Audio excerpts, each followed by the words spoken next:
ప్రియ స్నేహితులారా, మన ప్రభువును రక్షకుడైన యేసయ్య శ్రేష్టమైన నామంలో మరొకసారి మీ అందరికీ కూడా హృదయపూర్వకంగా శుభములు, వందనాలు తెలియజేస్తున్నాను. ఫాస్ట్ ఫుడ్ ఫర్ సోల్ అనేటువంటి ఆధ్యాత్మిక కార్యక్రమం ద్వారా మరొకసారి మీ ముందుకు రావడానికి ప్రభువు చూపినటువంటి కృపకై ఆయనకు వందనములు తెలియజేస్తూ, ఈరోజు ఫస్ట్ థింగ్ టు డూ, మొట్టమొదట చేయాల్సినటువంటి పని అనేటువంటి అంశమును మనము కొద్ది నిమిషాలు ధ్యానం చేసుకుందాం. ప్రియ దేవుని బిడ్డలారా, ఈ యొక్క ఆధ్యాత్మిక కార్యక్రమము అనేక మందికి ఆశీర్వాదకరంగా ఉండినట్లుగా, అలాగే అనేక మందికి దీవెనకరంగా ఉండినట్లుగా మీరు ప్రార్థన చేయండి. అలాగే దీనిని తప్పక షేర్ చేయాలని ప్రభునామంలో మనవి చేస్తున్నాం. ఫస్ట్ థింగ్ టు డూ, మొట్టమొదట చేయాల్సినటువంటి పని. మనందరికీ కూడా తెలిసినటువంటి సామెత, first impression is the best impression. మొట్టమొదటిది ఎప్పుడు కూడా ప్రత్యేకమైనదే, అది ప్రత్యేకమైనటువంటి స్థానము కలిగినదే, ప్రాముఖ్యమైనదే. ఫర్ ఎగ్జాంపుల్, మనం ఏదైనా ప్రయాణం చేసేటప్పుడు ఖచ్చితంగా మొట్టమొదట చేయాల్సినటువంటి పనులు కొన్ని ఉంటాయి. అవి చేస్తేనే మన యొక్క ప్రయాణం ముందుకు సాగుతుంది. టికెట్ తీసుకోవడం కానీ, లేక ప్రయాణము టికెట్ తీసుకొని ప్రయాణాన్ని నిశ్చయించుకోవడం కానీ, ఈ రీతిగా మనం చూస్తూ ఉంటాం. కాబట్టి ఈరోజు బైబిల్ గ్రంథంలోంచి యేసుక్రీస్తు వారు చెప్పినటువంటి ఒక విషయము ఈరోజు మనం ధ్యానం చేసుకుందాం.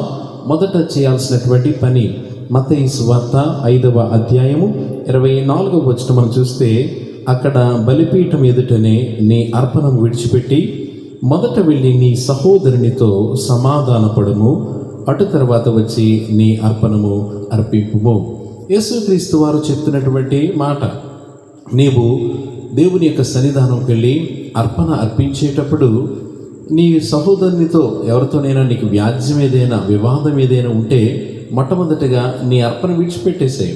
మొదట వెళ్ళి నీవు సమాధానపడు, అటు తర్వాత వచ్చి నీవు నీ అర్పణ అర్పించవలెను అనేటువంటి మాటను యేసుక్రీస్తు వారు జ్ఞాపకం చేయడం మనం చూస్తున్నాం. ఎందుకు సమాధాన పడాలి అని మనం చూస్తే, ఆయన బిడ్డలముగా, ఆయనను విశ్వసించి నమ్ముతున్నటువంటి వారుగా యేసుక్రీస్తు వారు యెషయా గ్రంథము 9వ అధ్యాయం 6వ వచనం మనం చూస్తున్నాం. ఆయన ఆశ్చర్యకరుడు, ఆలోచనకర్త, సమాధానకర్తయగు అధిపతి అని అతనికి పేరు. కాబట్టి మన ప్రభువైన యేసుక్రీస్తు వారు సమాధానమునకు కర్త, సమాధానమును ఆయన పంచేటువంటి వారు.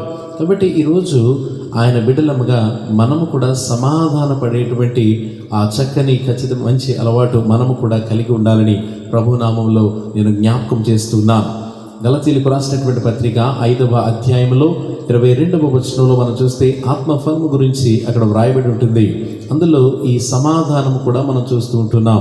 కాబట్టి క్రైస్తవ బిడ్డలముగా ఈ సమాధానం అనేటువంటి లక్షణం, అలాగే కొలస్సీలకు రాసినటువంటి పత్రిక 3వ అధ్యాయంలో 14వ వచనంలో మనం చూస్తే, సమాధానం మీ హృదయములలో సమాధానము ఏలుచుండ నీయుడి అనేటువంటి మాటను కూడా మనం జ్ఞాపకం చేస్తున్నాం. సమాధానము మన యొక్క జీవితాలకు ఎంతో అవసరమైనది. బైబిల్ గ్రంథంలో సమాధాన పడినటువంటి ఒక వ్యక్తి యాకోబు. తన యొక్క సహోదరునితో అతనికి వివాదం ఉన్నప్పుడు, తన యొక్క సహోదరుడు అతని మీద కోపముతో ఉన్నప్పుడు, తన అన్నతో ఈ యాకోబు చేసినటువంటి పని అదే. తన యొక్క కుటుంబాలన్నింటినీ కూడా విడిచిపెట్టి మొట్టమొదట వెళ్ళి అన్న పాదముల మీద పడి సమాధాన పడడం మనం చూస్తున్నాం.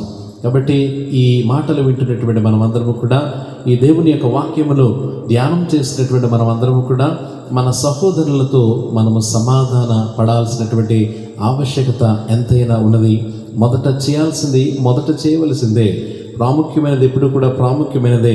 అందుకే యేసుక్రీస్తు వారు ఈ మాట జ్ఞాపకం చేస్తున్నారు, మొదట వెళ్ళి సమాధాన పడవలెను అనేటువంటి మాటను ఆయన జ్ఞాపకం చేస్తున్నారు. కాబట్టి ఈరోజు సంఘములో కానీ, ఈరోజు సమాజంలో కానీ, లేదంటే కుటుంబంలో కానీ, మన పరిస్థితుల్లో ఎక్కడైనా సమాధానం లేకుండా ఉంటున్నామో, మన సహోదరులతో ఇంకా వ్యాజ్యము, వివాదములతోనే మనం ఉంటున్నామేమో.